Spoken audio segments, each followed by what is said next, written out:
Estamos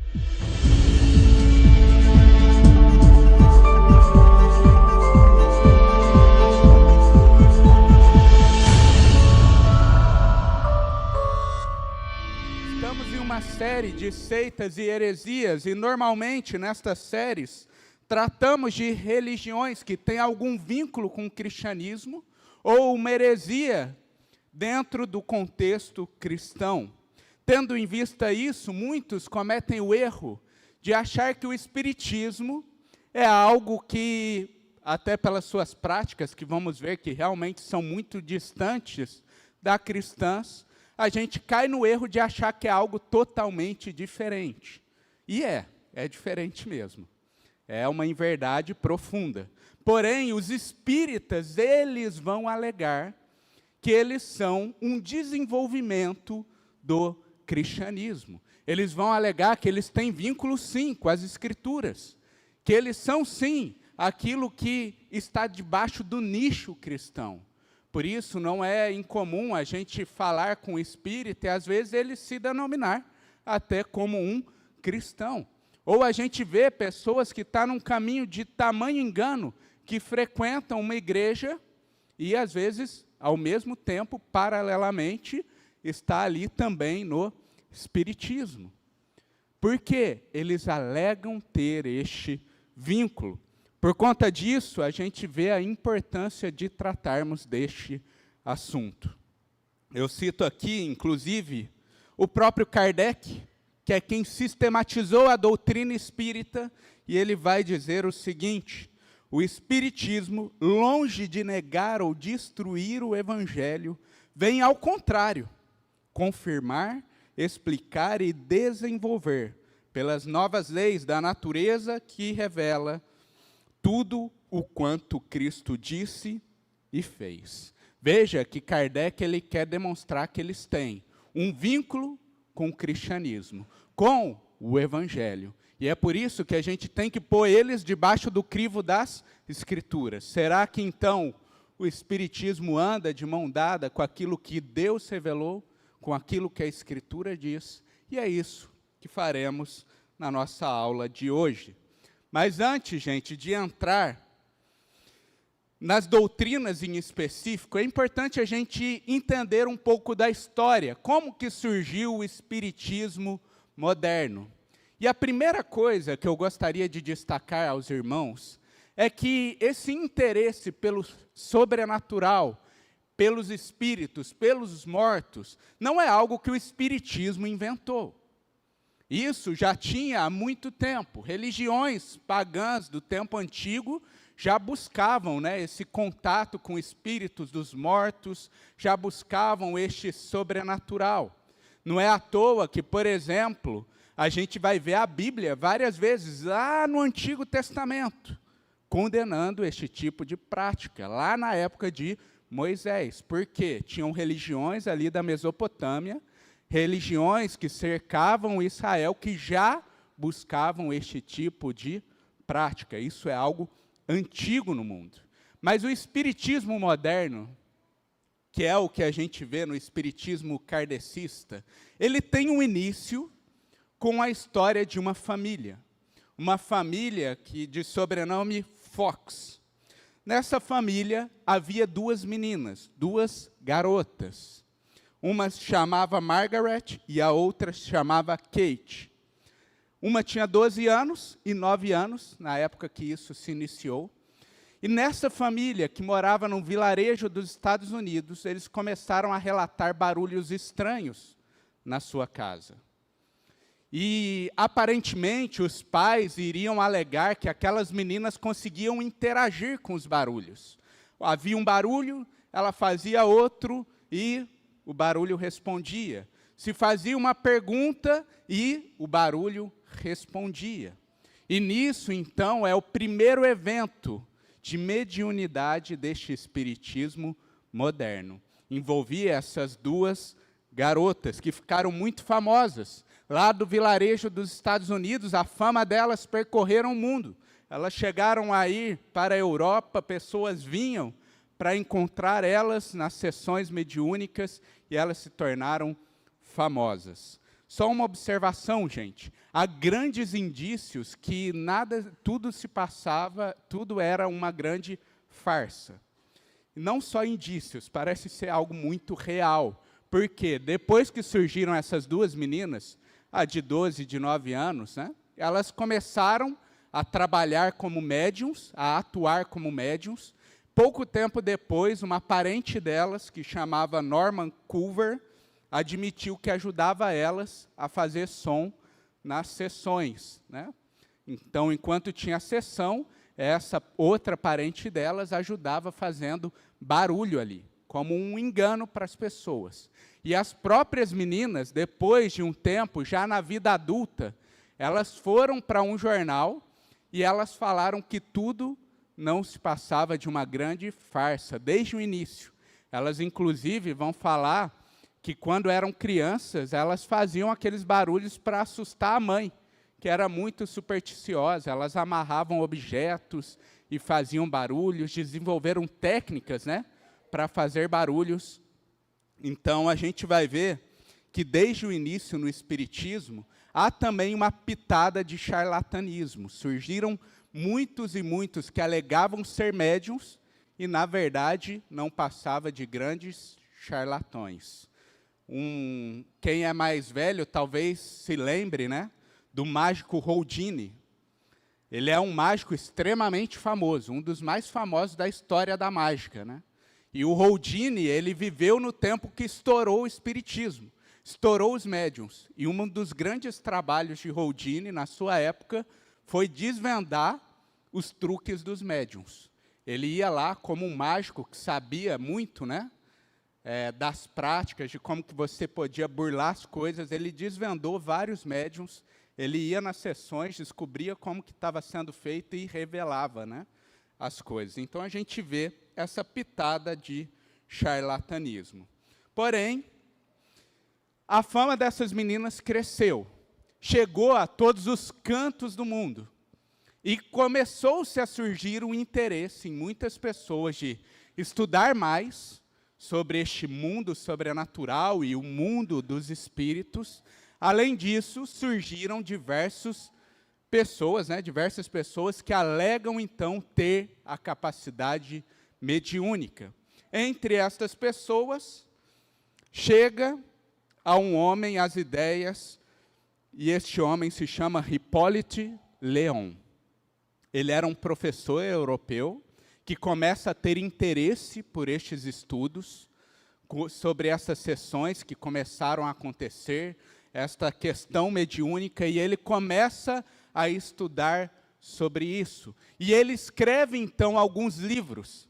Ele escreve com um pseudônimo, que talvez seja mais conhecido para todos os irmãos, o pseudônimo de Allan Kardec.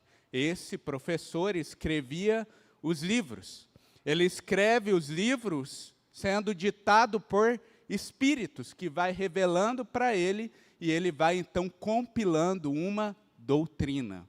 E o Kardec vai fazer aquilo que ficou conhecido como Pentateuco Kardeciano.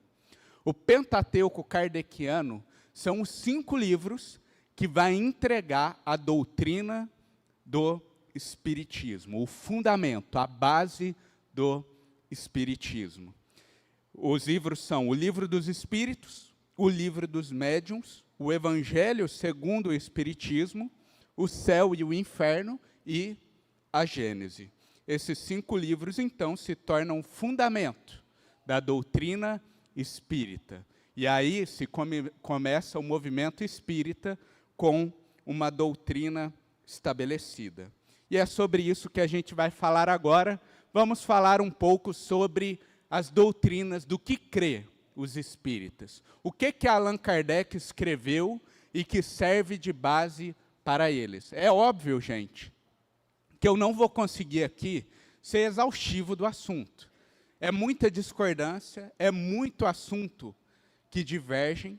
Então, eu vou focar em alguns tópicos que julgo ser essencial, que a gente saiba para poder conversar bem com alguém, para poder ter respostas em relação às indagações, aqueles pontos principais que a gente vê do Espiritismo por aí. E a primeira coisa que a gente vai falar é a respeito da fonte de autoridade. Como que os espíritas veem a Bíblia e o que rege a doutrina dos mesmos. Eu considero isso extremamente importante porque, gente, veremos que essa questão da fonte de autoridade vai impactar tudo que vai vir a seguir. Vai impactar todas as doutrinas que a gente vai ver em seguida. E, gente, uma coisa que eu venho destacar é que no Espiritismo, Kardec vai destacar que o Espiritismo agora é uma terceira revelação de Deus. Então veja, agora o Espiritismo, a doutrina espírita, ela é tida como mais uma revelação do Senhor. Cito aqui a própria descrição de Kardec, no seu livro O Evangelho segundo o Espiritismo. Ele vai dizer o seguinte: a lei do Antigo Testamento teve em Moisés a sua personificação. O do Novo Testamento tem-na em Cristo. O Espiritismo é a terceira revelação da lei de Deus. Moisés abriu o caminho. Jesus continuou a obra. O Espiritismo a concluirá. Veja que diferente da boa teologia cristã, que crê que a Bíblia é o fundamento de todo o ensino, de toda a base para o nosso conhecimento de Deus, o Espiritismo diverge disso. Há agora uma terceira fonte de autoridade. A ideia de Kardec é a seguinte: ele vai dizer que na época de Moisés, o povo era um povo arcaico. Ele mesmo, no seu livro, vai definir o povo da época de Moisés como um povo pastor e ignorante. Então Moisés teve que adaptar as palavras para esse povo ignorante. Veio Cristo e um tempo depois, percorreu alguns anos, Cristo fez uma revelação mais profunda, agora tratando com um povo mais capacitado. E agora o Espiritismo, com o avanço da humanidade, vem como esta expressão máxima da revelação de Deus. E ele vai dizer que o Espiritismo, ele vem revelar coisas ocultas que Cristo não pôde dizer com profundidade naquele tempo. Coisas que Cristo falou, talvez de maneira velada, coisas que Cristo deixou em aberto para os seus discípulos, e agora o Espiritismo vem para complementar tudo isso. E qual é a base bíblica que o Kardec usa para defender que o Espiritismo é essa terceira revelação de Deus? Ele vai usar a base bíblica de João 16, versículo 13, quando Jesus diz aos seus discípulos o seguinte: porém, quando vier o Espírito da verdade, ele os guiará em toda verdade. Ele não falará por si mesmo, mas dirá tudo o que ouvir, e anunciará a vocês as coisas que estão para acontecer. Gente, qual é o Espírito que Jesus está falando aqui? Espírito Santo. Espírito Santo. Inclusive, a gente vê a chegada do Espírito Santo em Atos, capítulo 2. A gente vê a chegada do Espírito Santo do Senhor.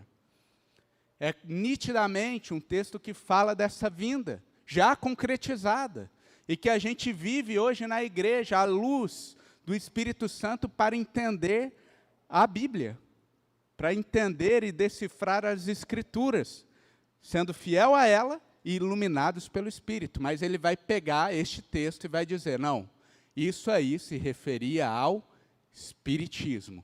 O Espiritismo é este Espírito que deveria vir. Na verdade, o Espírito Santo acaba se tornando um conjunto de espíritos que vem através dos médiuns revelar a verdade. Portanto, a gente vê aqui que ele alega ser uma terceira fonte de autoridade. Mas ainda sobre a Bíblia, é importante a gente ver um pouquinho mais sobre como os espíritas veem a Bíblia. A gente já viu que eles não veem como algo suficiente, como algo que tem um fim em si mesmo. Ou seja, precisa de algo a mais, essa terceira revelação. Isso já diverge da gente, que crê que ela é suficiente. E, além disso, é importante nos perguntar, eles veem, por exemplo, a inerrância bíblica como a gente vê? Não. Eles não creem na inerrância bíblica como nós cremos. Eles vão defender uma leitura crítica da Bíblia. E o que eu quero dizer com uma leitura crítica da Bíblia? Eles vão defender que, se houver conflito entre a narrativa bíblica e fatos científicos, a ciência deve prevalecer. Então, por exemplo, eles vão ver os muitos milagres de Jesus não como milagres reais que aconteceram, mas como, muitas vezes, alegorias para ensinar algo. A multiplicação dos pães e dos peixes não é visto como uma multiplicação literal, um milagre que aconteceu. Eles vão defender que aquilo era um exemplo de caridade, algo que vinha para nos ensinar sobre caridade. Eu, pesquisando sobre isso, por exemplo, eu vi um espírita que ele vai falar sobre a narrativa de Jonas, do fato de que Jonas ficou no ventre de uma baleia. Ele vai falar, quem que vai acreditar numa história dessa? Ele até diz no vídeo, se você falar isso para um evangélico, ele vai ficar doido com você. E ele vai inventar toda uma alegoria, toda uma história para negar o fato. Só que é interessante que eles defendem essa leitura crítica da Bíblia, debaixo da ciência, só que eles rejeitam aquilo que é conveniente para eles. Por quê? Se a gente falar de espírito dos mortos, sobrenatural, isso é algo que, se fosse olhar pelo crivo da ciência, também seria cortado, né? Então, assim, eles vão defender que aquilo que o espiritismo ensina, isso ainda está debaixo do crivo da verdadeira ciência. Então, é aquilo, quando é algo que vem revelar a divindade de Jesus, que a gente vai ver que eles não creem, não, isso aí não está debaixo do crivo da ciência, a gente deve encarar como uma alegoria. Agora, quando é algo relacionado a uma doutrina espírita, não, aí o espiritismo é uma ciência, então a gente deve crer. Então, você vê que é uma leitura totalmente parcial das Escrituras, que não zela, como a gente zela, pela fidelidade ao texto que fora revelado. Além disso, gente, vimos aqui, então, que Kardec vai alegar ser a terceira revelação. Vimos que eles não veem a Bíblia como nós vemos, né? Mas precisamos também responder uma pergunta. Quem é Deus à luz das Escrituras? E, gente, o Espiritismo vai defender que há um só Deus, que é a inteligência suprema, e eles vão negar a existência da Trindade. Eles não vão defender e crer na Trindade, que é uma das doutrinas centrais do cristianismo. Algo que a gente não pode abrir mão.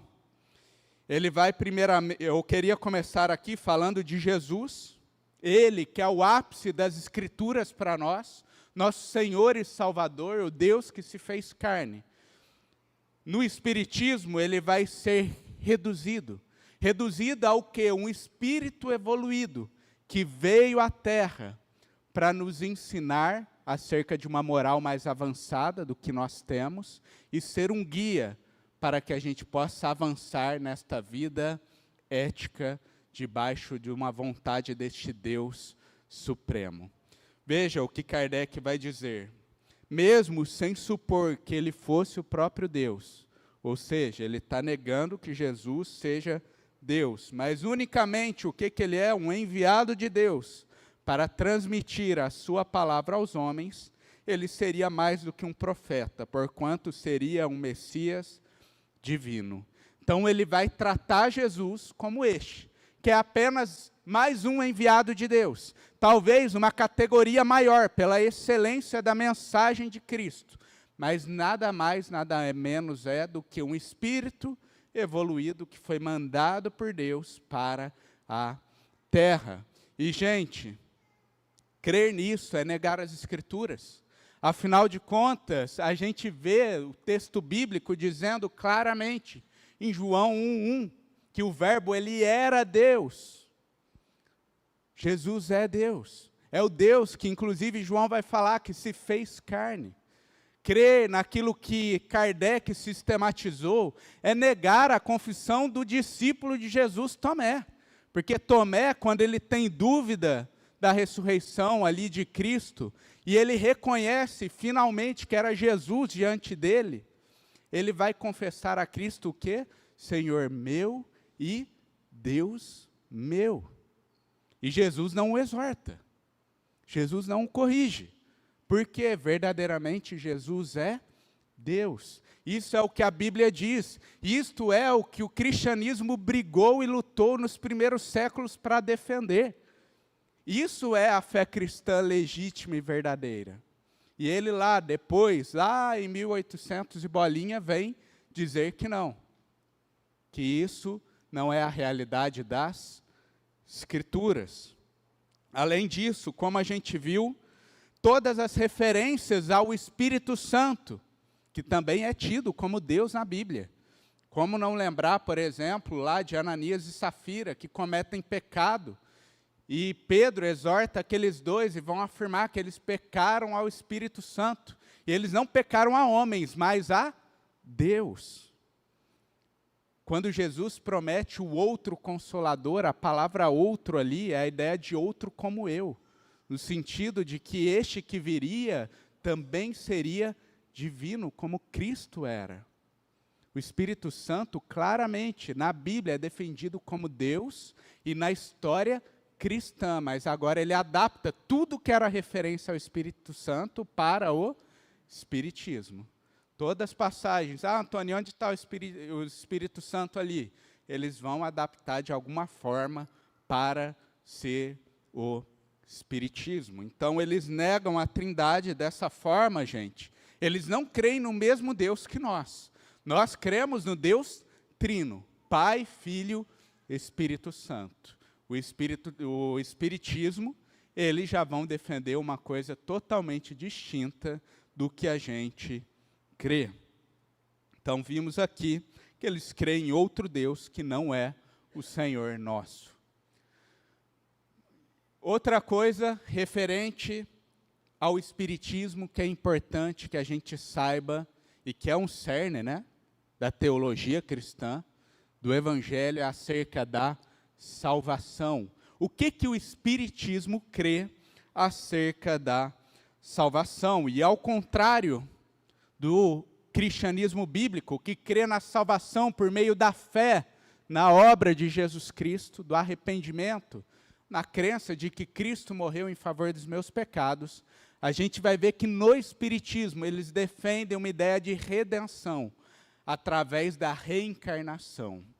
Aquele espírito, ele vai morrer e nascer novamente, e ele vai passar por um processo de tratamento nesta história.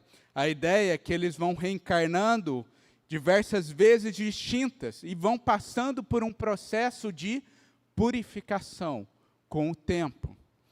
A ideia é que se os espíritos eles vão melhorando, avançando em suas boas obras, na caridade, vão avançando na sua moral, eles vão vivendo em realidades melhores, em mundos melhores.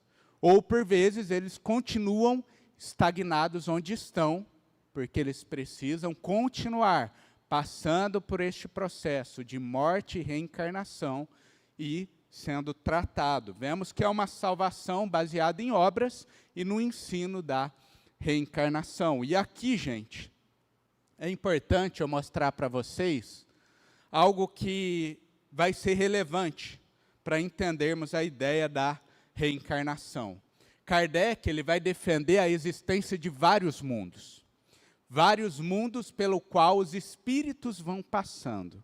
Há mundos mais primitivos e mundos mais avançados. Trouxe essa imagem que resume, né? Uma imagem que, inclusive, tirei de um site espírita que resume a ideia de Kardec. Há aqueles mundos que são os mundos mais primitivos, que são as primeiras encarnações da alma humana, onde a matéria é totalmente predominante, há uma razão inferior, enfim. E aí as almas vão passando por este processo, até que elas chegam no segundo nível de mundo, que é o mundo de provas e expiações, onde é um mundo já mais avançado, mas onde ainda predomina o mal. Onde está a Terra está aqui. Eles creem que, atualmente, o que a gente entende como a nossa existência é esse mundo de prova e expiação. O mal impera e os espíritos aqui têm que ser provados, expiados, têm que ser tratados para poder avançar. Logo depois, há ali o mundo dos regeneradores, né, onde a alma ainda tem alguma coisa para expiar, mas já está mais avançada. Depois, há os mundos felizes, onde o bem sobrepõe o mal, onde agora o bem predomina, não mais o mal. E, por fim, há um mundo perfeito, que é o celeste ou divino, que é de onde vêm os espíritos puros, e reina só o bem. Eles creem que Jesus estava neste mundo, celeste ou divino, né? E ele é este espírito, então, que é trazido desta última etapa para a Terra. E, gente, qual é a base bíblica que ele usa para defender isso aí? A base bíblica está em João 14, 1 e 2. Pode abrir na Bíblia aí, gente. João 14, 1 e 2. É daí que Kardec vai tirar o que é a base para a ideia da doutrina da redenção por meio da reencarnação, né? João 14, 1 e 2.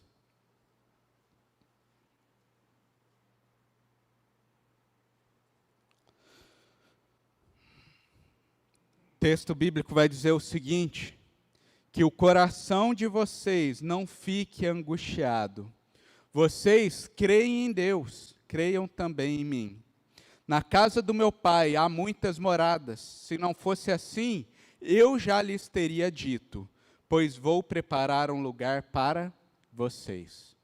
O que esse texto bíblico quer dizer, gente? Em específico, versículo 2. A casa do meu pai há muitas moradas. O que quer dizer? Quem pode me ajudar aí?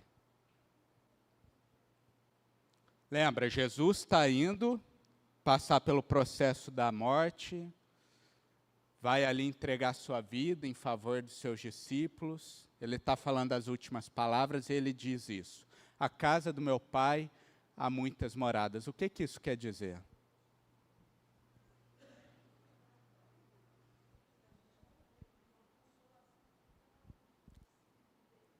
Exato, exato. É igual a Deise falou. Há um lugar que está sendo preparado para os discípulos, no céu, na vida eterna. A casa do Pai tem espaço para os discípulos, e virão muitos ainda, há muitas moradas, muitos discípulos virão, muitos vão crer em Jesus. E Cristo está destacando esta palavra de consolo na sua ida.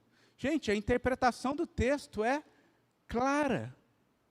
É isso, é Jesus consolando e falando da realidade da eternidade. Da eternidade. Agora veja o que Kardec vai dizer no seu livro acerca deste texto. A casa do Pai é o universo. As diferenças moradas são os mundos que circulam no espaço infinito e oferecem aos espíritos que neles reencarnam moradas correspondentes ao adiantamento dos mesmos espíritos. Conforme se ache este mais ou menos depurado ou desprendido dos laços materiais, variarão ao infinito o meio em que ele se encontre. O aspecto das coisas, as sensações que experimente, as percepções que tenham. Enquanto não podem se afastar da esfera onde viveram, outros se elevam e percorrem o espaço e os mundos. Gente, vê aqui a salada de abobrinha que aprontou num texto estritamente claro da Bíblia. E aqui, gente, eu destaco porque eu comecei até falando da fonte de autoridade. Qual é o grande problema? O problema é esse. É que Kardec está dizendo como alguém que fala da parte de Deus. Alguém que está revelando coisas que estavam ocultas. Alguém que está falando com a autoridade que vem do Senhor. Então, por mais que ele pegue um texto bíblico, destoe totalmente do contexto dele, da fala original dele, ele ainda vai bater no peito e vai dizer o quê? É uma revelação de Deus. Por isso é o grande perigo do que a gente tem visto aqui nas nossas aulas de seita e heresia. Fuja de um local que alega ter algo a mais, que alega ter uma fonte de doutrina a mais. A grande verdade, gente, é que, no final das contas, o Espiritismo ele vai se tratar como a palavra final acerca de todos os assuntos. Porque ele está falando, olha, eu sou o desenvolvimento final do que Deus queria falar. Se uma pessoa alega, não, mas a Bíblia não está dizendo isso. Não, você tem que olhar para o que Allan Kardec sistematizou. Porque ali é a revelação final. No final das contas, as Escrituras, ela não tem mais a autoridade final. Quem tem a autoridade final? O Espiritismo, a doutrina espírita. E todo mundo deve ler a Bíblia, subordinando ela ao quê? A doutrina espírita. Ele então vai fazer mau uso, né? Mais uma vez, do texto bíblico, para defender uma ideia mirabolante, que não encontra nenhuma base fundamental, uma base forte nas Escrituras. Além disso, Kardec vai defender que a reencarnação é um ensino de Jesus. Era algo que Jesus ensinou. E como que ele vai dizer isso? Ele vai pegar todas as passagens onde Jesus falava da ressurreição. E o que é a ressurreição bíblica? O fato, né, de que todos nós que cremos, ao morrermos, recuperaremos o nosso corpo, né, no novo céu e na nova terra, como um corpo agora glorificado, mas sendo eu mesmo. Ele vai defender a ideia da reencarnação. E ele vai falar que Jesus usava o termo ressurreição, por quê? Porque as pessoas daquele tempo não podiam suportar a doutrina final da reencarnação. É aquela ideia de que aquele povo ainda era ignorante acerca da profundidade do que Deus queria revelar.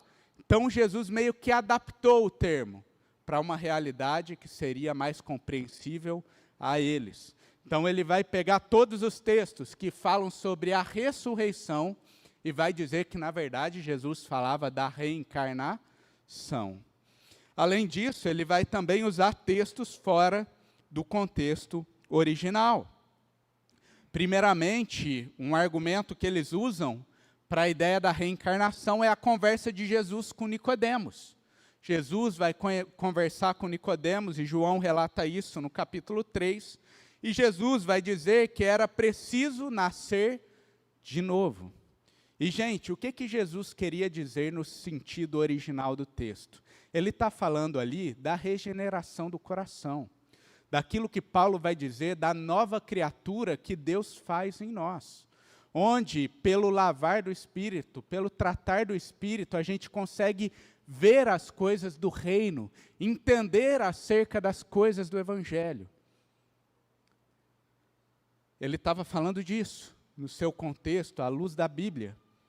Mas aí ele vai pegar que aquela fala de Jesus já era uma fala que apontava para o quê? Para a reencarnação. Além disso, ele vai pegar o texto onde é falado sobre Elias e João Batista. No final do ministério de Jesus, acontece um evento miraculoso que é o Monte da Transfiguração. Jesus está ali e aparece o espírito, né, de Elias e Moisés, um momento único da Bíblia, onde o Senhor propicia este milagre. Os discípulos veem isso, ficam aterrorizados, afinal não é algo comum, não é algo que acontece, é algo pontual que o Senhor fez ali. E por que que o Senhor fez? Por que que está lá Jesus e aparece Elias e Moisés? Moisés aparece como o representante da lei. E Elias aparece como representante dos profetas. Então, quando acontece a transfiguração, é Deus mostrando para os discípulos que, olha, o representante da lei e dos profetas testificam que Cristo é o Messias. É isso que quer dizer a transfiguração. Mas depois deste evento, os discípulos indagam a Jesus, que os escribas sempre comentavam que o Elias tinha que vir, né, antes da consumação das coisas. E Jesus vai destacar que Elias já havia vindo. E o texto bíblico vai dizer que quando os discípulos ouvem isso, de que Elias já havia vindo, eles compreenderam que Jesus falava de João Batista. Então, o que Allan Kardec vai defender? Ele vai defender que João Batista era uma reencarnação de Elias. Mas veja, alguns pontos relacionados ao texto. Os discípulos acabaram de ver o espírito de Elias junto de Cristo, no momento pontual da transfiguração. E não era João Batista ali, não, era Elias. Então, o que Jesus queria dizer com aquilo? E por que os discípulos entenderam que era João Batista? Porque eles compreenderam que essa profecia, que está lá em Malaquias, não queria dizer literalmente do Elias vindo à terra, mas queria dizer de alguém com um ministério similar ao de Elias, vindo e exercendo o ministério naquele contexto. E veja, a gente encontra similaridades no ministério de João Batista e de Elias. Ambos pregaram para um povo de dura serviço, um povo que estava rejeitando a Cristo. Ambos pregaram uma mensagem que envolvia o quê? Arrependimento de pecado e a fé em Deus, acusando o pecado daquele povo duro de coração. Além disso, há até aparências físicas em relação à vestimenta que João Batista usava e de Elias. Então, quando a gente vai se aprofundando no texto, a gente vê que os discípulos entenderam que era João Batista, porque João Batista tinha ali um ministério similar com o de Elias. Mas ele vai pegar esse texto e ele vai usar como mais uma afirmação da reencarnação.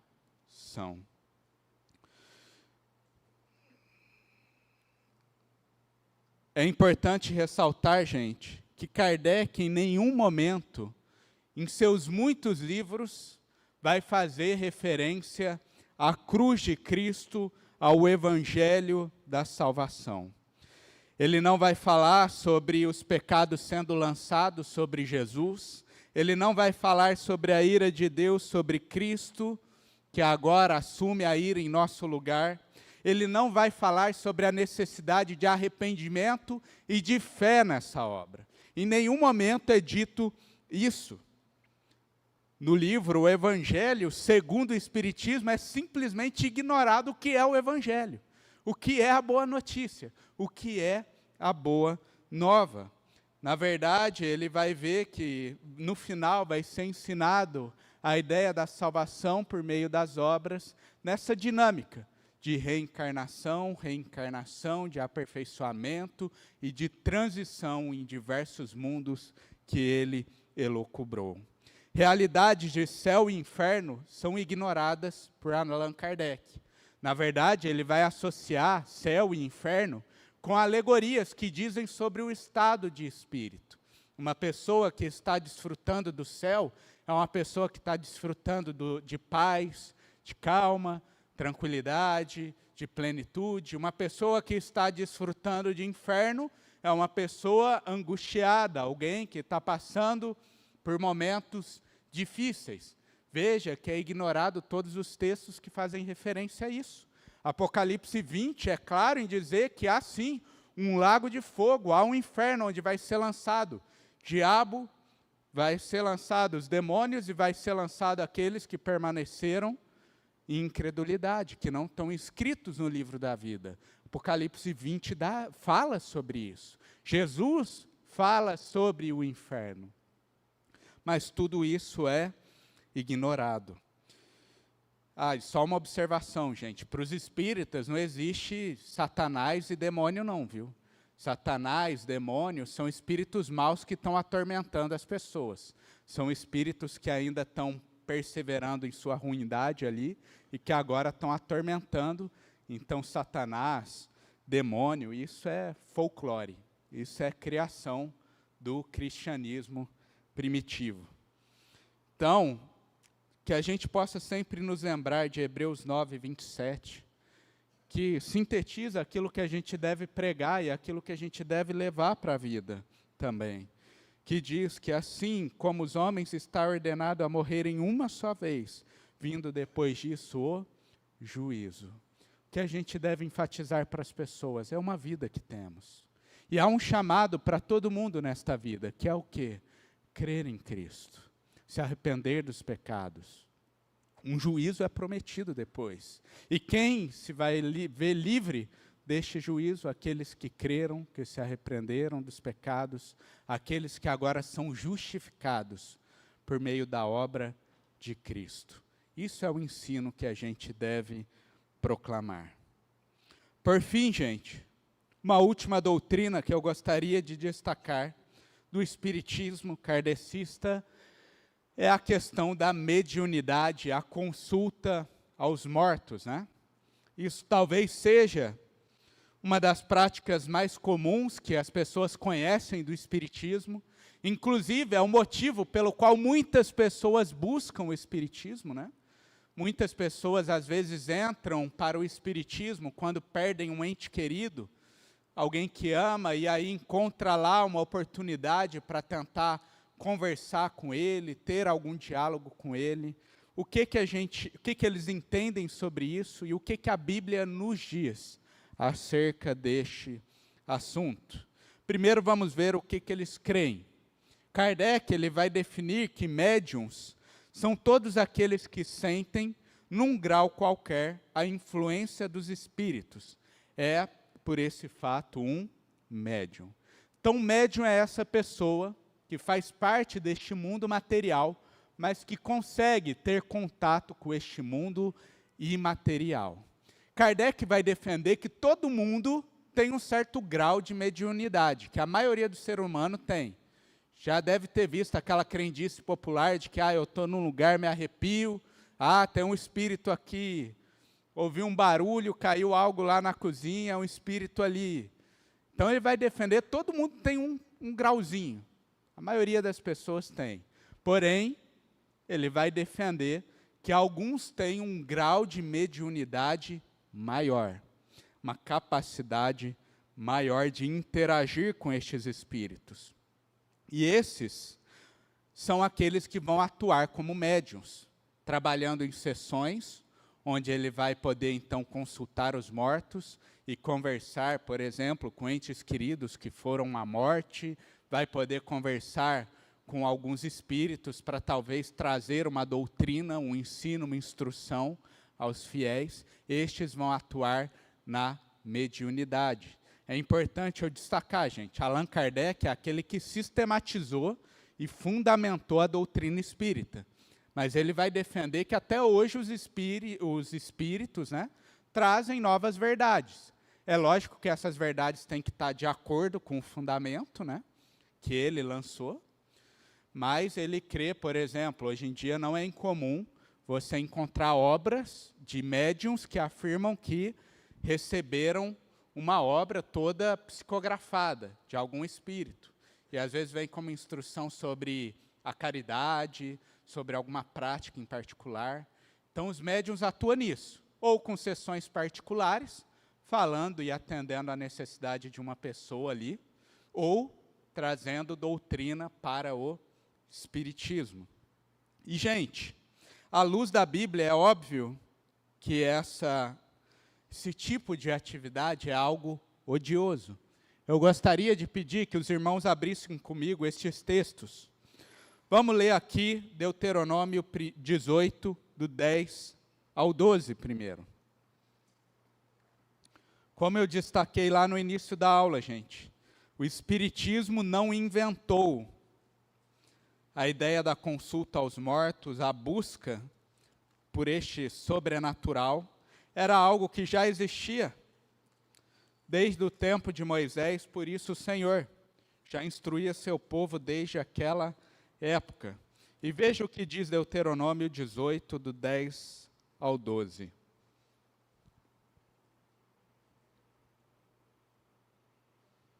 Vamos ler do 9 ao 12. O Senhor diz o seguinte: quando vocês entrarem na terra que o Senhor, o seu Deus, lhes der, não aprendam os costumes abomináveis daqueles povos. Que não exista entre vocês ninguém que queime o seu filho ou a sua filha em sacrifício, nem que seja adivinho, prognosticador, agouceiro, feiticeiro, encantador, necromante, praticante de magia, ou alguém que consulte aos mortos. Pois todo aquele que faz tal coisa é abominação ao Senhor. E por estas abominações o Senhor, o seu Deus, está expulsando estes povos diante de vocês. Veja, Deus destaca, já há pessoas ali praticando esse tipo de coisa. Vocês vão chegar naquela terra, não peguem estes costumes para vocês, porque é abominável aos olhos de Deus. Vamos agora a Levítico 19, 31. Também ali no Pentateuco, no início da Bíblia. O que Deus vai dizer em Levítico 19, versículo 31.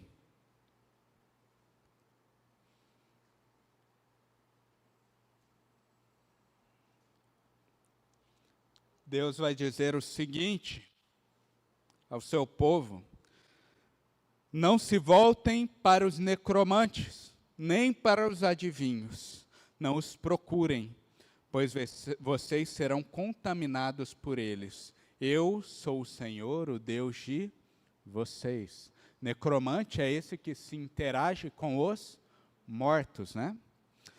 E agora vamos em Isaías 8, já num tempo futuro,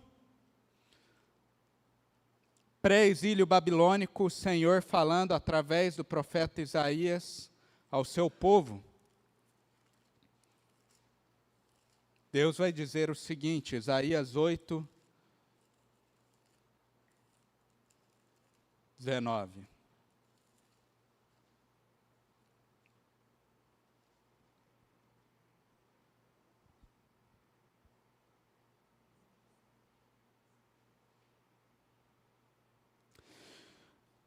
Quando disserem a vocês, consultem os médios e os adivinhos, que sussurram e murmuram, será que um povo não deveria consultar o seu Deus? A favor dos vivos se consultarão os mortos. Veja, ele faz uma indagação para o povo. Vocês vão procurar os mortos? Não deveria buscar o seu Deus, que é o Deus vivo, o Deus que está cuidando do seu povo? Que sentido há os vivos buscarem os mortos? Veja que são algumas exortações que o Senhor deixa claro no Antigo Testamento. Eu até procurei ver qual era a principal resposta dos espíritas para essas questões. São textos claros, né? Que fala contra isso. E a alegação deles é que Moisés falava com o povo primitivo, com o povo ignorante, e que se eles consultassem os mortos, eles iriam idolatrar os mortos. Por isso que Deus condena a prática no Antigo Testamento, né? Você vê que é uma explicação conveniente, né? Que descarta o que Deus diz, que relativiza a Bíblia para o quê? Para defender as suas próprias doutrinas. Então veja, primeira coisa que eu ressalto, isso é algo condenado nas Escrituras. Isso é algo que não agrada a Deus, que não deve ser buscado. Além disso, gente, É algo que aparentemente a Bíblia mostra que não é possível.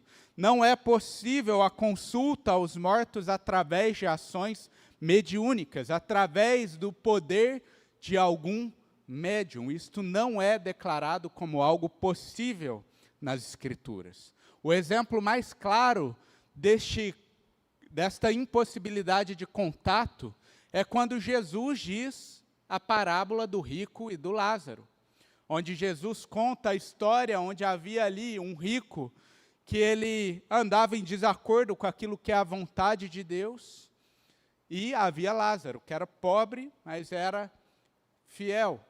E Lázaro experimenta do céu, e o rico vai experimentar do inferno, da condenação. E o rico, então, pede para que Lázaro fosse exortar os seus parentes, para que eles se arrependessem, para que eles fossem por um bom caminho. E a resposta de Jesus nessa parábola é que isso não aconteceria. Que isso não iria ser algo atendido. Ele já tinha os profetas, eles já tinham as Escrituras, eles já tinham a revelação natural em vida, né? A revelação de Deus em vida. Então a Bíblia parece apontar para este caminho. Então o que é mais provável, biblicamente, quando a gente olha para as sessões mediúnicas? O que a gente entende, então?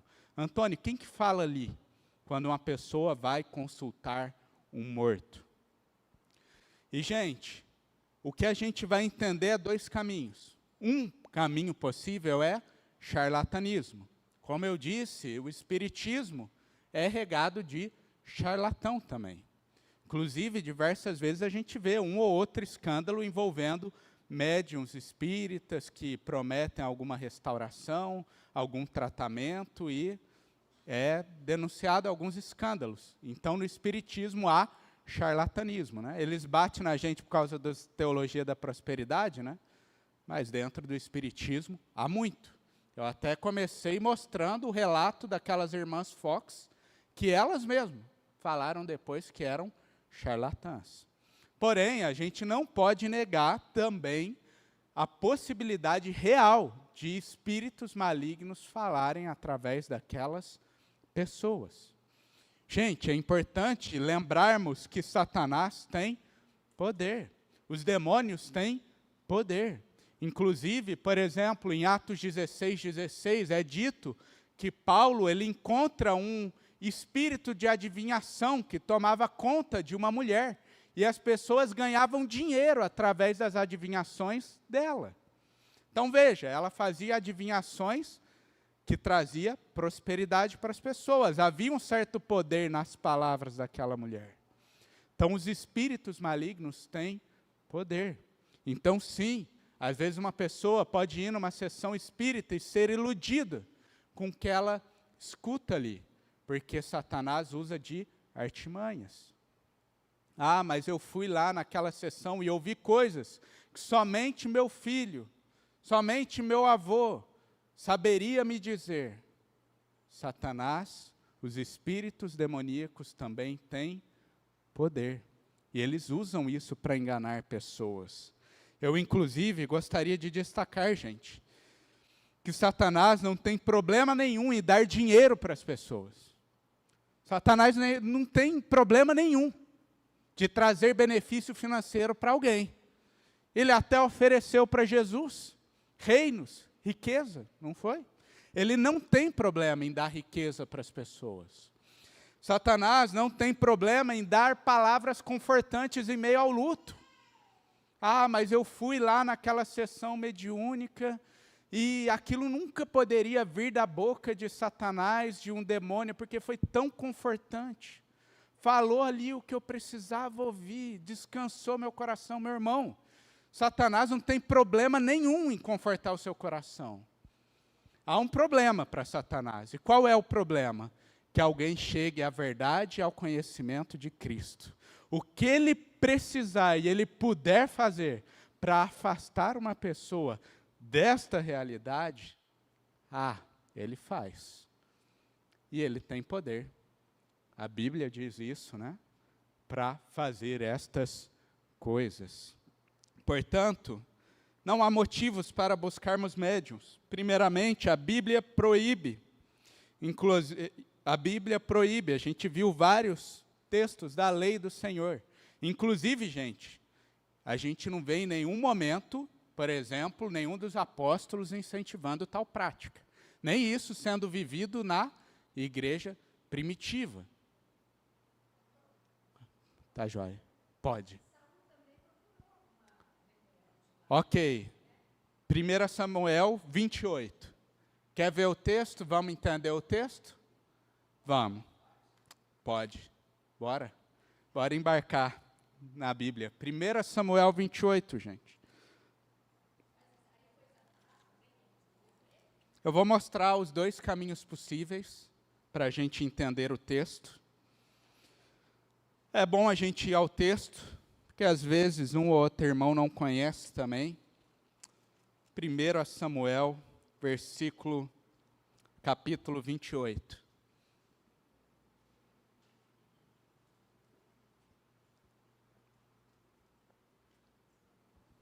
Aqui, gente, é um relato onde o rei Saul, no seu declínio moral, ele vai buscar consultar uma médium.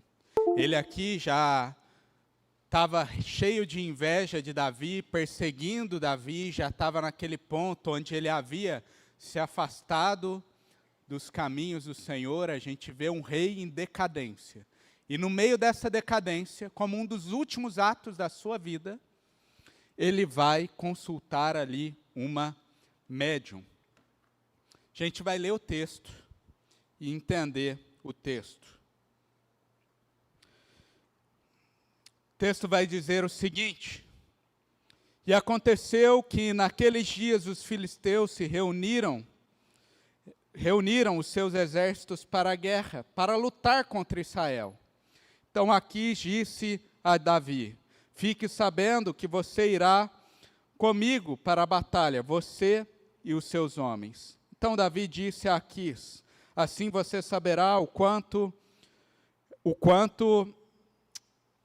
este seu servo pode fazer. Aquis respondeu: por isso você será meu guarda pessoal para sempre. Samuel já havia morrido, e todo Israel o tinha chorado e o tinha sepultado em Ramá. Então Samuel estava morto, que era a cidade de Saul, que era a sua cidade. Saul havia desterrado os médiuns e os adivinhos. Os filisteus se reuniram e foram acampar em Sunem. Saul reuniu todo Israel e eles acamparam em Gilboá. Quando Saul viu o acampamento dos filisteus, foi tomado de medo, e muito se estremeceu o seu coração. E aqui começa o texto em questão. Então ele está com medo da guerra, os filisteus estão acampados ali, e aí ele vai fazer o seguinte, a partir do versículo 6. Saul consultou o Senhor, porém o Senhor não lhe respondeu, nem por sonhos, nem por Urim, nem por profetas. Então Saul disse aos seus servos: procurem uma mulher que seja médium, para que eu me encontre com ela e a consulte. Os servos responderam: há uma mulher em Edom que é médium. Saul se disfarçou, vestiu outras roupas e se foi, acompanhado de 2 homens. Chegaram de noite à casa da mulher, e Saul lhe disse: peço que você adivinhe para mim pela necromancia, ou seja, essa interação com os mortos, e me faça subir aquele que eu lhe disser. Mas a mulher respondeu: você sabe muito bem o que Saul fez. Ele eliminou da terra os médios e os adivinhos. Então, por que você está me preparando uma armadilha que pode me levar à morte? Então Saul lhe jurou pelo Senhor, dizendo: tão certo como vive o Senhor, nenhum castigo lhe sobrevirá por isso. Então a mulher lhe perguntou: quem quer que eu faça subir? Ele respondeu: Samuel. Quando a mulher viu Samuel, gritou em alta voz e disse a Saul: por que você me enganou? Pois você mesmo é Saul. Mas o rei disse à mulher: não tenha medo, o que você está vendo? A mulher respondeu a Saul: vejo um Deus subindo da terra. Ele perguntou, como é a sua figura? Ela respondeu, vem subindo um ancião e está enrolado numa capa. Então Saul entendeu que se tratava de Samuel. Ele se inclinou com o rosto em terra e se prostrou. E aqui então a gente tem Samuel proferindo palavras de juízo então contra Saul. Tá joia? Proferindo algumas palavras de condenação a Saul. E gente, aqui a gente tem dois caminhos que se enquadram no enredo bíblico e que não ferem, inclusive, o sentido do texto bíblico original.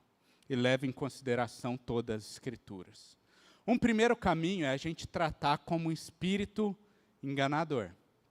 Veja, não há problema nenhum na gente entender aqui que é um demônio, no qual o próprio Saul e a própria vidente entendem ser Samuel. Então não seria Samuel, seria um espírito enganador que vem ali tentar retificar aquela prática para Saul e vem, de certa forma, o enganar. Esse seria um possível primeiro caminho que a gente tem. Agora, há também um outro caminho. O que é o outro caminho? Que essa seja uma das exceções que a gente vê nas Escrituras. Como eu disse, por exemplo, no Monte da Transfiguração, Elias e Moisés aparecem, o Espírito. E é interessante que quando os discípulos veem Elias e Moisés, e Elias tinha passado pela morte ali, eles ficam o quê? Aterrorizados. Ou seja, isso não era comum. Não era algo que acontecia. Então eles veem Elias e Moisés e eles ficam o quê? Aterrorizados. E ali espíritos aparecendo em um ponto particular com um propósito pontual de Deus. E aqui poderia se enquadrar nisso também. De ter aparecido Samuel. Porém, veja, duas questões. Primeiro, a gente lida como algo pontual, que aconteceu. E o segundo, que a gente vai destacar, que isso não apareceu pelo poder da médium. Veja, é impossível que através do poder mediúnico se chame um morto. Isso não veio pelo poder da médium, mas foi Deus trazendo Samuel para proferir sentença contra Saul. É interessante que vai dizer, o texto bíblico vai dizer, que quando a mulher viu a Samuel, ela gritou em alta voz. É como se ela se assustasse, assim como os discípulos, quando viram o Monte da Transfiguração, também se assustaram, também ficaram aterrorizados. E o porquê disso? Esta mulher, ela estava acostumada com o quê? Espíritos enganadores surgirem. Senão não precisava se assustar, tudo ocorria. Mas ela grita em alta voz e ela se assusta com o fato. Até lendo sobre isso, né? O teólogo falou que é uma vitória de Deus sobre a médium, porque a médium no final se vê humilhada, né? Ela que se vê cercada. Esses dois caminhos seriam possíveis, levando em consideração o enredo bíblico como um todo. E tem uma coisa pontual também que precisamos tratar deste texto. Gente, pode ter espírita que use este texto com argumento para mediunidade. Mas veja, esse texto é apresentado como algo moralmente correto para nós? Não. Gente, usar esse texto para defender a prática mediúnica é um tiro no pé. Porque a narrativa trata de um rei em declínio, fugindo da vontade do Senhor. Fugindo da vontade de Deus. Você usar um texto bíblico desse como pretexto, seria um tiro no seu próprio pé. Então você quer ser como Saul foi? Você quer seguir os mesmos passos de Saul? Então veja, os dois caminhos, levando todo da Escritura, que a gente considera mais correto seria encarar como um demônio enganador, e também seria em segundo ponto, destacar. Pode ser Samuel? Pode, mas não pelo poder da mediunidade dela. Mas foi Deus que trouxe pontualmente o profeta, assim como trouxe Elias e Moisés no Monte da Transfiguração, para proferir sentença dura contra Saul, que se afastava de Deus.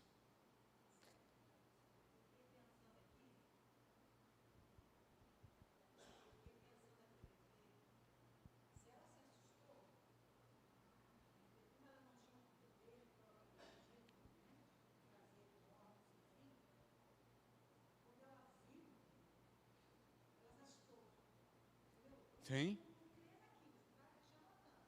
Exato. Exato. Eu convido até os irmãos, abram aí Mateus 17, 6, que é o texto da transfiguração também. Mateus 17, versículo 6.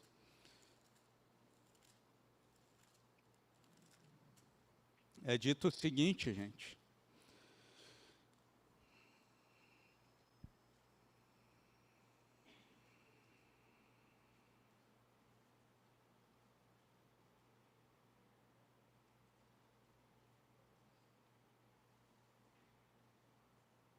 Que quando os discípulos veem aquilo tudo, né? E eles ouvem então a voz de Deus. Quando eles escutam aquilo, os discípulos caem de bruço, tomado por grande medo. E Jesus toca eles e dizem, né?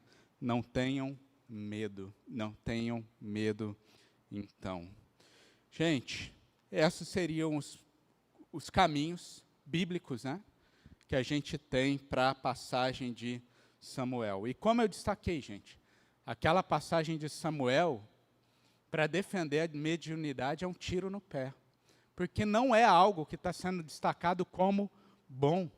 No livro de Crônicas, inclusive, é dito que Saul ele foi levado à morte por ter consultado não a Deus, mas a uma médium, né? Ele ter buscado o caminho da mediunidade, aquilo foi a condenação. Deus proferiu e executou condenação a ele. Então, moralmente, é terrível, né? E, gente, por fim, gostaria de destacar algumas questões, algumas conclusões, né? Referente aí à questão do espiritismo ser uma grande heresia. O Léo, lá na primeira aula, o pastor Leonardo destacou algumas características destas heresias, destas religiões que alegam ser cristãs, mas não é.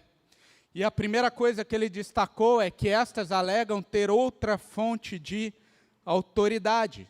E a gente vê que o espiritismo ele tem disso.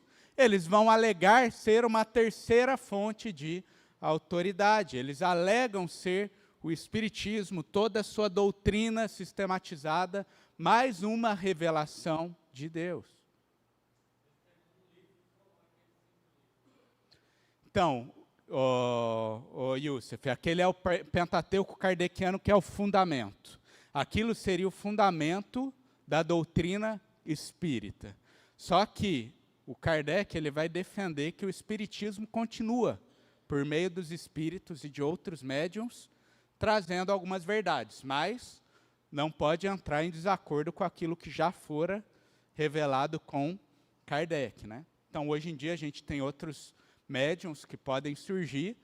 Geralmente, eles tratam de alguns assuntos específicos, de acordo com alguma boa obra, uma instrução acerca de como praticar a caridade, viver a vida neste mundo, coisas desse tipo, né? Mas tem que estar em acordo com aquilo que é a base, o fundamento, né? Se a gente for tratar o que é o fundamento, onde eu entendo a doutrina espírita, é aqueles 5 livros do Kardec, né? Então, eles alegam ser uma nova fonte de autoridade. Além disso, gente, eles ensinam uma ideia de salvação pelas obras. Eles não creem em nada relacionado à cruz. Nada relacionada à fé em Jesus, à necessidade de arrependimento para a salvação. Na verdade, para eles, a cruz não passa de mais um ato moral de Cristo, que ele vai lá e se doa na missão dele a tal ponto de que ele se submete para ir para a cruz, diante da oposição que ele sofre. Nada mais, nada menos é do que mais um ato e um exemplo moral para nós. A salvação é como? Busca a perfeição, vai se aperfeiçoando pela obra da sua própria vida, né? Nesse processo da reencarnação. Eles fazem releituras distorcidas de verdades cristãs, gente, é óbvio, com toda certeza, né? O que mais a gente viu aqui foi releitura de coisas fundamentais. Eles dizem que é uma nova revelação, ensinam salvação por obras, eles interpretam a ressurreição como reencarnação, não existe o conceito de céu e inferno bíblico, não existe trindade, e a gente podia falar aqui um tanto de coisa que eles mudam para as suas verdades distorcidas. Por fim, eles diminuem a pessoa de Cristo. Gente, Cristo não é visto mais como Deus que se fez carne, que veio para morrer em favor do seu povo, que é o único caminho para a salvação. Tudo isso é o que? É diminuir a pessoa de Cristo. É diminuir aquilo que verdadeiramente Jesus é. Jesus vira somente um enviado que falou coisas boas, que nos instruiu sobre moral. Até os milagres que ele realizou são relativizados, são adaptados. Isso tudo é diminuir a pessoa de Cristo. O Cristo que os espíritos e os espíritas confessam não é o Cristo que nós cremos, que é todo-poderoso, cuja autoridade é dada sobre os céus e a terra, que é o único Salvador, e está à destra do Pai. Esse é o Jesus da Bíblia. Por fim, gente, queria concluir mais uma vez, como eu fiz na última aula que dei, destacando o cuidado. Cuidado que devemos ter em relação a isso. Por que eu digo isto para vocês? Às vezes a gente tem uma aula dessa e se depara com tanta loucura, com tanta coisa que foge do enredo bíblico, que foge do ensino das Escrituras, e a gente pensa, eu nunca vou cair num negócio desse. Eu nunca vou acreditar em um negócio desse. Porém, a grande verdade, gente, é que eles são astutos também em apresentar tudo isso, em falar sobre a sua doutrina. Eu lembro que teve um Natal, eu já estudava teologia nessa época, já era convertido, né? Já conhecia a Cristo, e era época de Natal, e um parente meu, que também é cristão, também crê em Cristo, mandou um vídeo de Jesus no grupo da família. E eu assisti aquele vídeo. Um vídeo que vinha para falar sobre Cristo, sobre a vida dele, sobre o nascimento dele, vinha falar sobre a morte dele, enfim, passava a vida de Jesus. E era interessante que o vídeo, ele tinha uns 5 minutos, e era várias imagens e palavras no fundo. E as palavras, o texto era bom, era um texto atrativo, e falava de como que Jesus era uma pessoa maravilhosa, como tinha, né, uma vida perfeita, falava um pouquinho de como que Cristo viveu aqui na terra, e até citava a cruz, enfatizando aspectos morais que a gente aprendia na cruz de Cristo. E eu ouvi aqueles 5 minutos, e eu falei, tem coisa estranha aqui, porque em nenhum momento, nesses 5 minutos, eu vi palavras sobre Salvador, arrependimento, fé, sobre pecado. Só ouvia palavras boas sobre Jesus. E eu achei aquilo estranho. E lá no cantinho do vídeo, tinha um @ do Instagram, de quem era o autor daquele vídeo. E aí eu falei, deixa eu buscar no Instagram, que eu já suspeitei ali. E eu entrei, e dito e feito, era o quê? Um líder espírita, que tinha bolado aquele vídeo, estruturado aquele texto. E era tão atrativo, o texto era tão bonito, tão sutil, ao ponto de que um parente meu, que era crente legítimo, viu, achou bonito e compartilhou. Então, às vezes, a gente vê as coisas e pensa, como alguém pode cair no engano? Deixe. Gente, eles são sutis. Portanto, vigie o seu coração. Se fundamente nas Escrituras. Vigie o seu coração em meio ao luto. Como eu disse, muitas vezes é em meio ao luto que as pessoas buscam o Espiritismo. Busque sempre o consolo no Senhor, em Deus. Que a gente nunca abra mão do verdadeiro Consolador.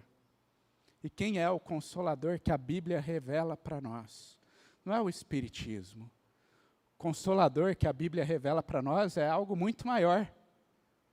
É o Espírito Santo do Senhor, enviado para estar com a sua igreja, para genuinamente confortar o nosso coração, nos instruir na verdade e nos guiar nesta vida.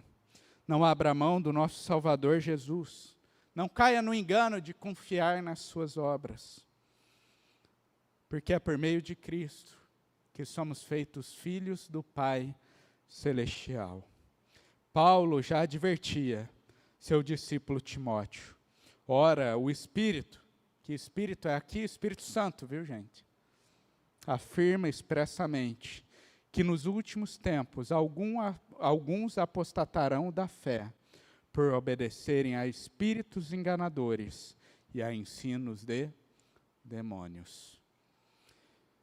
Que a gente seja guardado por Deus em relação a isso e que a gente possa também orar por aqueles que estão presos nestas inverdades, sendo enganados por Satanás, e que possamos pregar o Evangelho para estas pessoas. Amém?